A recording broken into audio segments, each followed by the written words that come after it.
네, 일본이 집단적 자위권 행사를 허용하는 안보 법안을 오늘 새벽 통과시켰습니다. 전쟁을 할 수 있는 나라가 된 일본. 앞으로 동북아 정세도 적지 않은 파장을 미칠 것으로 보이는데요. 양기호 성공회대 일본어과 교수와 함께 이 내용 자세히 살펴보겠습니다. 어서 오세요. 네, 안녕하세요. 네, 오늘 새벽에 이제 안보 법안이 국회를 통과했습니다. 먼저 이 배경 그리고 그 의미에 대해서 좀 살펴볼까 하는데요. 설명해 주시죠. 이제 그 평화헌법에서는 국제 분쟁을 해결하는 수단으로서 일본은 절대 군대를 사용할 수 없다 이렇게 돼 있거든요. 네. 그러다 보니까 이제 아베 수상이 일본이라는 나라가 도대체 경제력은 있는데 군사력이 없다. 그러니까 어디까지 국가라는 것은 경제력, 군사력을 동반한 외교력을 수반해야 된다. 그걸 가지고 있어야 된다라는 것이 아베 수상의 생각이었고 그런 점에서는 이제 헌법 개정을 하고 싶습니다. 헌법 개정을 하고 싶은데 현실적으로 여러 가지 그 장벽이 높기 때문에 거의 불가능하거든요. 그런 점에서 이제 해석 개헌을 통해 가지고 실제로 전쟁할 수 있는 국가로 만든 것이다라는 겁니다. 그런데 이제 이게 전쟁할 수 있다라는 것은 그냥 일본 자위대가 세계 언제 어디서나 이렇게 소총이라든지 탱크를 가지고 전쟁할 수 있는 것은 아닙니다. 전투 현장에서는 절대 개입하지 못하게 되어 있고 그것은 평화헌법이 개정되지 않는 한은 지금과 같이 마찬가지입니다. 그렇지만 이제 근접 경우 또는 이제 근접 지원이 가능하기 때문에 일본 자위대가 근접 지원을 하다가 전쟁에 말려들 가능성이 매우 높아지고 따라서 이제 자위대에서 전사자가 나올 가능성은 매우 높아졌다라는 겁니다. 지금 총 11개 안보 관련 법안이 재개정된 걸로 알고 있거든요. 지금 여기 내용들이 구체적으로 어떤 내용이고 특히 우리가 좀 중점적으로 짚어봐야 할 주요 내용들이 있으면 그것도 좀 짚어주시죠. 이제 안보법제하고 두 개 이제 평화안전법제가 있는데요. 안보법제는 이제 지금까지 있던 10개 법률이 조금 더 이제 전체적으로 종합성을 높이면서 서로 보완하는 측면을 만들어가지고 하나로 이제 묶어낸 것이고 또 하나 이제 그 평화안전법제는 뭐냐면 일본이 세계 어디서나 언제나 이렇게 개별 법률을 만들지 않고서라도 언제든지 자기들을 파견할 수 있는 그런 한국 법안입니다.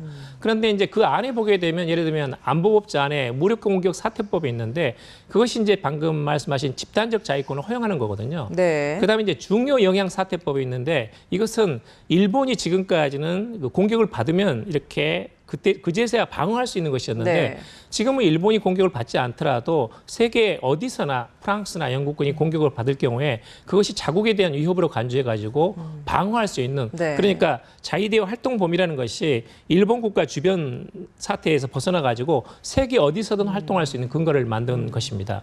또 하나 이제 자위대법이 있는데요. 자위대법에 따라 이번에 개정된 주요 내용이라는 것이 해외에 있는 일본인 구출에 자위대가 개입할 수 있는 그 길이 트였습니다. 그러다 보니까 예를 들면 이제 한반도에서 지금 특히 유사시에는 국내에 거주하고 있는 일본인들 있지 않습니까? 그럴 경우에는 이제 피난을 가야 되는데 그 과정에서 자위대가 개입할 가능성이 매우 높아졌다. 이런 점은 이제 한국에서 조금 뭐랄까 주목해서 봐야 될 대목이 아닌가 하는 생각이 듭니다. 근데 이게 좀 열린 여당이 좀 상당히 좀 이례적으로 굉장히 조속하게 처리를 했다 이렇게 지금 판단이 되고 있거든요.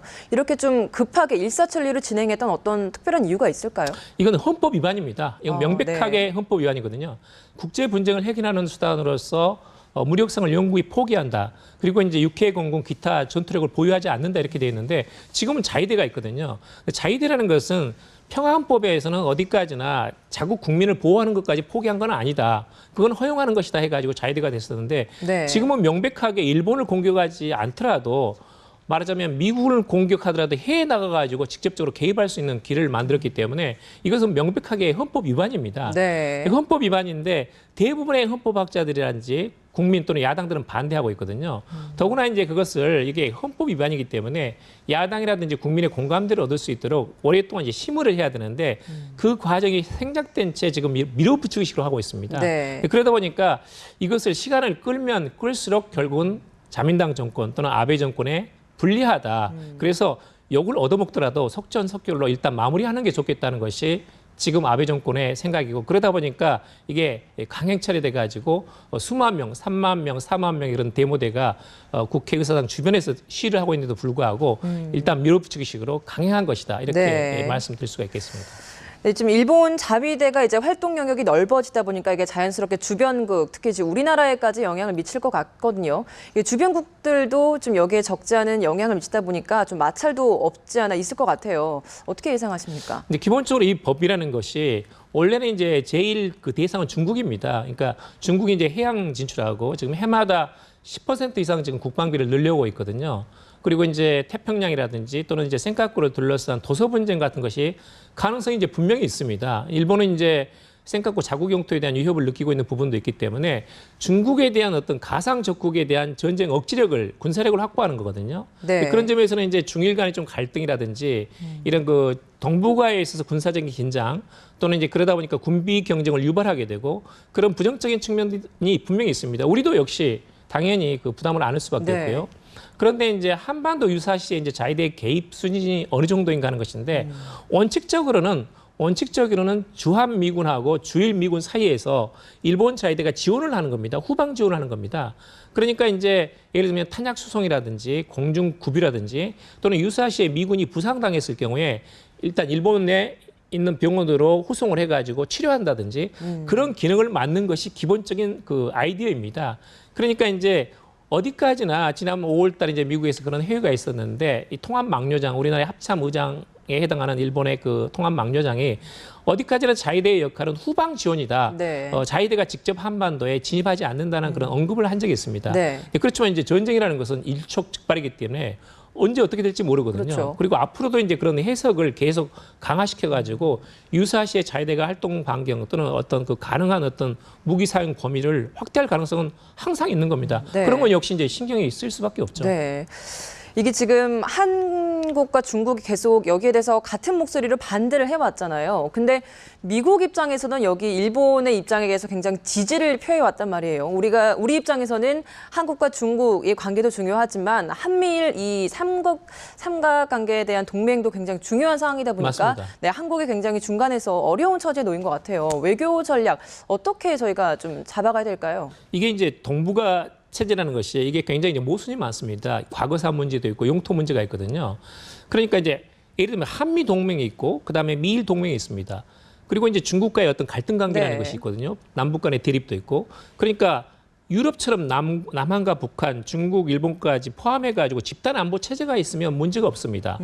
그런데 예를 들면 독일 같은 경우에는 독일은 전범국가, 패전국가임에도 불구하고 1955년에 나토 북대서양 조약기구에 들어왔거든요. 네. 그리고 이제 많은 유럽 국가들의 감시를 받았기 때문에 아프간 전쟁에도 참전해가지고 전사자가 있었고 심지어 징병제까지도 했었습니다. 2011년까지. 그런데 아무도 독일에 대해서 우려하지 않습니다. 그런데 이제 일본이 이렇게 재무장한다고 하면 우리는 굉장히 우려를 할 수밖에 없고 네. 중국도 이제 상당히 신경이 쓰이는 부분이거든요. 근데 그런 점에서는 이제 대화, 다자간 대화, 그러니까 한미 동맹 또는 미일 동맹에 그치지 말고 한미일 간의 안보 협력이라든지 또는 한중일 간의 여러 가지 대화 이런 것들을 촉진해야 됩니다. 네. 그런 면에서는 이제 금년 빠르면 10월 말 또는 11월 초에서 예정된 지금 막 확정된 건 아닙니다만은 한중일 정상회담에 있어서 한중일 간에 서로 이제 그렇게 대화를 나눌 수 있는 그런 테이블을 한국이 주도적으로 만들어 나가야 됩니다. 그리고 이제 일본의 이런 그 집단적 자위권 허용이라는 것이 실제로 법제화된 만큼 그 내용 자체에 대해서 한국, 미국, 일본이 구체적으로 어떤 시나리오에서 어떻게 대응할 것인가에 대해서는 면밀하게 검토를 하면서 필요하면 이건 한미 관계에서 상당히 많이 다루어 나가야 됩니다. 그게 지금 현재 우리의 좀 과제가 아닌가 하는 생각이 듭니다. 이게 지금 일본 아베 총리가 안보법을 지금 국회에서 통과시킨 것 자체가 결국에는 개헌으로까지 가지 않겠느냐 이렇게 볼 수밖에 없는 상황이지 않습니까? 맞습니다. 이게 개헌하고 싶은데 개헌을 하려면 3분의 2를 중의원 참의원 통과해야 되고 통과된다 할지라도 국민투표에 붙여가지고 과반수 지지를 얻어야 되거든요. 근데 그것은 현재로는 불가능합니다. 네. 아마 정권이 물러날 가능성이 있기 때문에 네. 그건 아마 어렵습니다. 그렇지만 지금 이제 내년에 7월 달에 참의원 선거가 있는데 네. 참의원 선거에서 아마 아베노믹스에서 점수를 얻게 되면 지금 아베 정권의 생각은 참여에서 압승을 통해 가지고 참의원에서 3분의 1을 확보하자는 그런 생각이 있습니다. 지금은 이제 과반수를 약간 확보한 정도지만 3분의 2는 안 되거든요. 지금은 이제 그렇게 되면 중참 양원회에서 연립여당이 3분의 1을 확보하기 때문에 일단은 그 통계상으로 국회 의석상으로는 헌법을 개정할 수 있는 어떤 그 단계에는 가게 됩니다. 근데 그렇지만 이제 굉장히 지금처럼 굉장히 저항이 심하기 때문에 네. 그 과정은 절대 순탄하지 않고 저는 당분간은 아마 헌법 개정까지 가기까지는 어려울 것이다. 아마 논의는 활발하겠지만. 네. 네, 지금 내년 참여원 선거 이야기를 해주셨는데 이번 안보법 변경 그리고 뭐 개헌 논의 이런 것들이 내년 참여원 선거에 어떤 영향을 주는 겁니까? 이번에 이제 이게 참 굉장히 지금 헌법 위반인데 굉장히 강행 처리를 해가지고 아베 정권에 대한 좀 이미지가 나빠졌습니다. 네. 지지율도 약간 떨어진 부분도 있고. 그래서 이제 아베노믹스를 통해 가지고 이런 경기 활성화를 해가지고 일본 국민들의 정권에 대한 지지도를 올린다든지 또는 야당과의 어떤 화해 또는 타협할 수 있는 어떤 정치적 카드를 제시한다든지 네. 그런 걸 통해 가지고 지지도를 올리게 되면 아마도 내년에 이제 조금 더 그런 그 아베 정권에 대한 정치적인 부양력이 높아지면서 여러 가지 헌법 개정으로 갈 수 있는 어떤 단서를 찾을 수도 있다고 봅니다만은 지금 아베노믹스 자체가 굉장히 그렇게 쉬운 게 아닙니다. 지금 수도권이라든지 이런 또는 대기업이라든지 백화점은 상당히 이제 그런 그 효과를 받고 있는데 지방이라든지 중소기업은 또는 이제 개인 자영업자라든지 그다음에 급여를 받고 있는 그 소득자들은 별로 이렇게 체감하지 못하고 있거든요. 네. 그런 점에서는 앞으로 갈 그런 그 문턱이 많이 남아 있고 그것도 굉장히 높다라는 좀 말씀을 드리고 싶습니다. 네. 네, 오늘 말씀 여기까지 듣겠습니다. 지금까지 양기호 성공회대 일본어과 교수였습니다. 고맙습니다. 감사합니다.